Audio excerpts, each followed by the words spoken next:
السلام علیکم. آج ہم نے سبق پڑھنا ہے لانس نائک لال حسین شہید. تو سب سے پہلے خاص الفاظ ہیں. جیالے بہادر یا دلیر کو کہتے ہیں. پلاٹون پیدل فوج کا چھوٹا دستہ. پیش قدمی آگے بڑھنا. بوچھاڑ بھرمار کسی چیز کا کثرت سے ہونا. مورچہ خندق یا کھائی. سنسناتی خاموش اور تیزی سے آتی. فرض شناسی فرض کو سمجھنا پہچاننا. فراموش کرنا بھول جانا. صفایا ختم کرنا. تدبیر حکمت عملی. بندوبست منصوبہ بندی. آگاہ جاننا. کھلبلی مچانا ہلچل مچانا ہنگامہ. پیوست ہونا جسم کے اندر داخل ہونا. رینگنا زمین پر لیٹ کر چلنا. ڈھیر ہونا مر جانا. سبق پڑھنا شروع کرتے ہیں. ہمارا پیارا وطن پاکستان لاکھوں مسلمانوں کی قربانیوں کے بعد وجود میں آیا یعنی قائم ہوا. جیسا کہ آپ کو پتہ ہے کہ ہم نے پاکستان کو بہت سی جانوں کی قربانیاں دے کر حاصل کیا ہے، اور اب اس قیام کے بعد اس وطن کو قائم کرنے کے بعد اب ہمارا فرض بنتا ہے کہ ہم اس کی حفاظت کے لیے اپنی جان تک قربان کر دیں. اس کے قیام کے بعد اگر کسی نے اسے میلی آنکھ سے دیکھنے کی، میلی یعنی بری آنکھ سے دیکھنے کی جرت یعنی ہمت کی، تو ہمارے وطن کے جیالے یعنی بہادر دلیر اس کی حفاظت کے لیے آگے بڑھے. اس عظیم فرض کے لیے انہوں نے اپنی جانوں کی کبھی پرواہ نہیں کی. ستمبر 1965 کی جنگ میں پاکستان کے جیالوں نے بہادری اور دلیری کی روشن مثالیں قائم کی اور دشمن کے ناپاک ارادوں کو خاک میں ملا دیا. ستمبر 1965 میں دشمن نے رات کی تاریکی یعنی رات کے اندھیرے سے فائدہ اٹھاتے ہوئے ہمارے ملک پر حملہ کر دیا.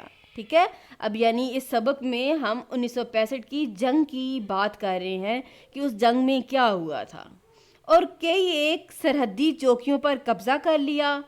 اس صورت میں پلاٹون جیسا کہ میں نے آپ کو اوپر بھی بتایا ہے پیدل فوج کا ایک چھوٹا دستہ، اور اس دستے کا کمانڈر جو تھا اس نے چند جوانوں کو بلا کر کہا تم جنگ کے حالات سے آگاہ ہو، یعنی تم جنگ کے حالات کو جانتے ہو، اس سے واقف ہو. دشمن نے ہماری اگلی چوکیوں پر قبضہ کر لیا ہے. دشمن کی فوج مسلسل یعنی لگاتار گولہ باری کر رہی ہے، اس لیے ہمیں شاید یہ چوکی بھی خالی کرنی پڑے.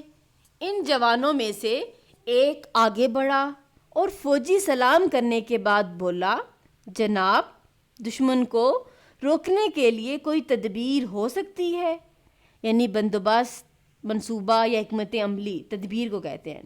کمانڈر نے کہا ہاں، اگر ہم میں سے کوئی آگے بڑھے اور جرت یعنی دلیری شجاعت جرت و بہادری کا مظاہرہ کرے، یعنی اپنی بہادری دلیری کو ظاہر کرے.